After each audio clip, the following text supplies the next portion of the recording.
kada ku manta ku danna mana subscribing, ku danna mana alamar kararrawa domin sanar da ku sababbin ayyuka.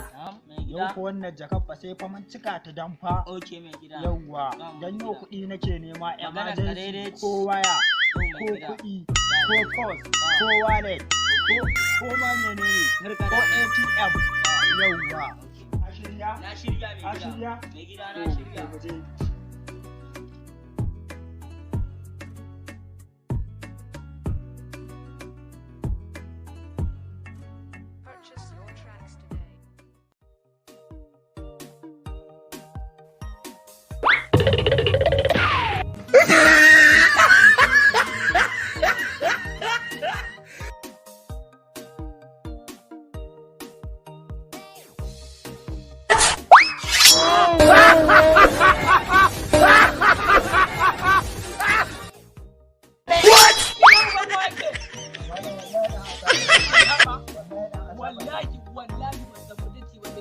Wallahi dan jama'a